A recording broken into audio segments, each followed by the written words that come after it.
காந்திபுரம் சத்தி சாலையில புதிய ஆம்னி பேருந்து பஸ் ஸ்டாண்டு, காட்டூர் பகுதியில புதிய 1 கோடி ரூபாய் செலவில் புதிய அறிவுசார் மையம், சயின்ஸ் சென்டர், குறிஞ்சி கார்டன் மற்றும் சரோஜினி வீதி பகுதிகளில் சாலைகள் சரி செய்யப்பட்டிருக்கு. அதே மாதிரி கோயம்புத்தூர் வடக்கு தொகுதிக்கு என்னென்ன செஞ்சு கொடுத்திருக்கிறோம்?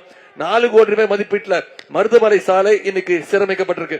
4 கோடி ரூபாய் மதிப்பீட்டுல மேட்டுப்பாளையம் சாலையில இன்னைக்கு புதிய மார்க்கெட் கட்டிடம் கட்டி கொடுத்திருக்கிறோம்.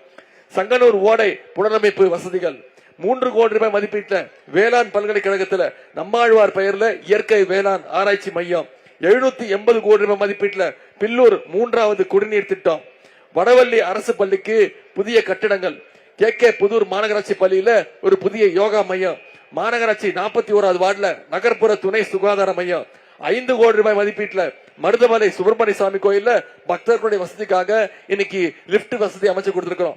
இதை விட எல்லாத்தையும் விட முக்கியமான கோரிக்கையை இந்த பகுதி மக்கள் கொடுத்திருக்கிறாங்க. கோவை பெரிய கடை வீதி மற்றும் கிராஸ் கட் ரோட் வியாபாரிகள் பயன்பெறுகின்ற வகையில ஒரு மல்டி லெவல் ஷாப்பிங் காம்ப்ளெக்ஸ் மற்றும் மல்டி லெவல் பார்க்கிங் அமைத்து தர வேண்டும் கோரிக்கை வச்சிருக்காங்க. ஆட்சி அமைஞ்சோன்னு நிச்சயம் நம்முடைய முதலமைச்சர் அவர்கள் இந்த திட்டத்தை உங்களுக்கு செஞ்சு கொடுப்பாரு. அதே மாதிரி புளியக்குளம், அம்மன்குளம், கல்லுக்குழி, ஓசிமி நகர், காந்தி நகர் பகுதி மக்களுக்கு பட்டா வழங்க வேண்டும் ஒரு கோரிக்கை வச்சிருக்கீங்க. நம்முடைய ஆட்சி அமைஞ்சோன்னு நம்முடைய முதலமைச்சர்கள் நிச்சயம் இந்த 2 கோரிக்கைகளையும் உங்களுக்கு செஞ்சு கொடுப்பார். இந்த 2 தொகுதிக்கு என்னென்ன செஞ்சிருக்கோங்கிறத நான் சொன்னேன். இன்னைக்கு இந்த 5 வருஷம் தமிழ்நாட்டுக்கு முழுக்க நம்முடைய முதலமைச்சர்கள் என்னென்ன திட்டங்கள் செஞ்சு கொடுத்திருக்காங்க. போன சட்டமன்ற தேர்தலில் சொன்ன வாக்குறுதி அத்தனையும் காப்பாத்திருக்கிறோம். சில திட்டங்களை மட்டும் உங்களுக்கு ஞாபகப்படுத்த விரும்புறேன். நம்முடைய முதலமைச்சரா பொறுப்பேற்றோன்னு அவர் போட்ட முதல் கையெழுத்து மகளிருக்கு கட்டணமில்லா பேருந்து திட்டம். போன முதல் சொன்னோம், செஞ்சு கொடுத்தோமா இல்லையா? தலைவர் சொன்னதை செஞ்சு காட்டியிருக்கிறார். இன்னைக்கு மகளிர் ஒவ்வொருத்தரும் மாசம் 900 வரைக்கும் சேமிச்சிருக்காங்க. அதே மாதிரி அரசு பள்ளியில படிக்கக்கூடிய குழந்தைங்க காலைல பசியோடு இருக்கக்கூடாதுன்னு காலைல பள்ளிக்கூடத்துக்கு வந்தோடனே முதலமைச்சர் காலை உணவு திட்டம். சரி, பள்ளிக்கூடத்துக்கு குழந்தைங்களை வர வச்சுட்டோம், அடுத்து கல்லூரிக்கு வர வைக்கணும்னு இன்னைக்கு கல்வி ஊக்கத்தொகை ஒவ்வொரு மாணவருக்கும் அரசு பள்ளியில படிச்சுட்டு எந்த கல்லூரியில போய் சேர்ந்தாலும் அவங்களுக்கு மாசம் 1000 ரூபாய் கல்வி ஊக்கத்தொகை நம்முடைய முதலமைச்சர் கொடுத்திருக்காங்க. இப்போ சமீபத்துல 2 மாசத்துக்கு முன்பு அனைத்து கல்லூரி மாணவ மாணவிகளுக்கும் 10 லட்சம் மாணவ மாணவிகளுக்கு இலவச லேப்டாப் திட்டத்தை அறிவிச்சு ஒரே மாசத்துல 10 லட்சம் மாணவ மாணவிகளுக்கு லேப்டாப் கொடுத்திருக்கிறோம். இப்படி பல்வேறு திட்டங்களை செஞ்சு கொடுத்துட்டு தான் உங்களை எல்லாம் சந்திக்க நம்ம வந்திருக்கிறோம். அது மட்டும் இல்ல, உங்களுக்கு தெரியும் கலைஞர் மகளிர் உரிமை தொகை திட்டம்.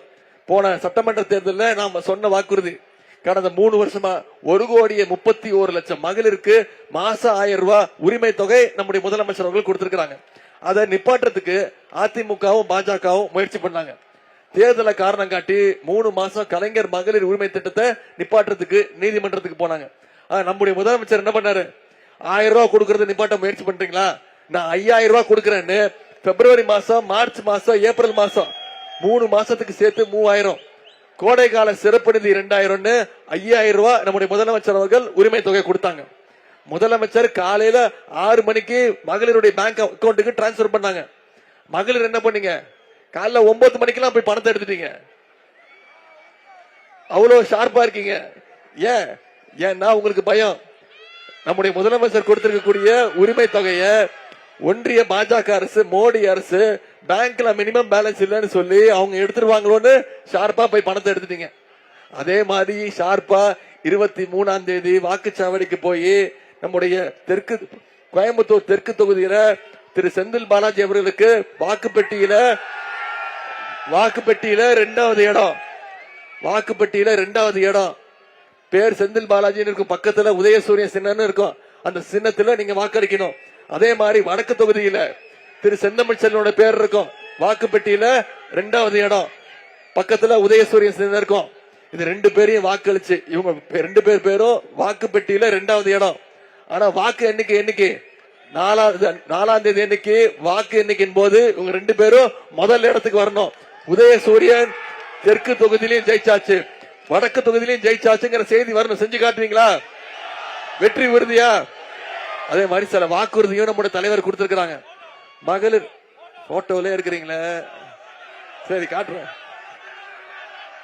போட்டோ நீயே எடுத்துட்டியா? அது என்ன போட்டோ?